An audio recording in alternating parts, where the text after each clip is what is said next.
morning, Team McAuliffe. Today is Thursday, January 28th, 2021, and we will now begin our day together with morning announcements. Please stand quietly and respectfully for the Pledge of Allegiance.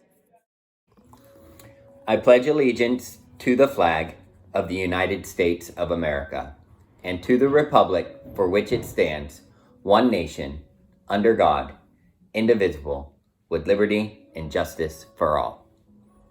We will now have a moment of silence to think about what we are going to do to make our day peaceful and happy for ourselves and everyone we encounter.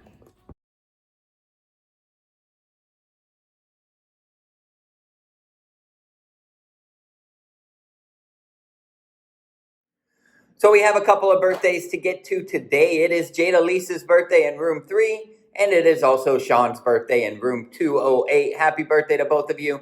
Hope that you guys have great days today. Yesterday, Corey the Dribbler was a lot of fun. Hope that you guys enjoyed our virtual assembly yesterday. We have another one coming up in February, and his message about goals was spot on with what you've been working on in your classrooms with your teachers. I am standing next to one of my favorite paintings in the school today. It is of Sharon Krista McAuliffe, the person that our school is named after. She was a teacher, and she was going to be the first teacher in space. Today is an important day because it's a day that we remember S. Krista McAuliffe, because today, 35 years ago, on January 28th, 1986, sadly, she lost her life in the Challenger shuttle explosion. But we want to celebrate her life, and I found a really cool video about how S. Krista McAuliffe was going to be the first teacher in space. Check out this video of the person that our school's named after.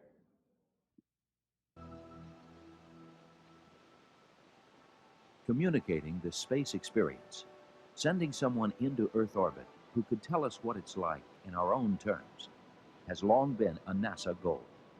And in August 1984, the Spaceflight Participant Program was given the green light by President Reagan. Today I'm directing NASA to begin a search in all of our elementary and secondary schools and to choose as the first citizen passenger in the history of our space program one of America's finest, a teacher. Last June, the semi-finalists in NASA's Teacher in Space project met the press for the first time in Washington, D.C. The 114 educators, selected from over 11,000 applicants, spent a week in the nation's capital, becoming familiar with the history of space travel, and of course, taking notes in workshops dealing with various aspects of shuttle flight. Get it red hot. The next major milestone came in early July, when the 10 finalists were announced. These teachers had survived an extensive screening process, but they had to demonstrate even more right stuff during their 2-week stay at the Johnson Space Center in Houston, Texas. After a series of tests to ensure that they were medically fit to fly aboard the shuttle, the 10 were given a ride on the KC-135, a hollowed-out padded jet that simulates weightlessness for short periods of time. Finally, on July 19th, Vice President Bush made the historic announcement. Congratulations. And we have a elementary school teacher from McCall, Idaho, was selected as the backup candidate, and Krista McAuliffe, journal of her Concord, New Hampshire High experiences in School social space. studies teacher, She will be said- the one to actually fly in space early next year. It's not often that a teacher is at a loss for words. I know my students wouldn't think so. I've made 9 wonderful friends over the last 2 weeks. And when that shuttle goes, they might be one body. But there's going to be 10 souls that I'm taking with me. Thank you. You can see everything. Since their selection, their training in Houston. There's been a lot to learn, but they've shown that good teachers make excellent students.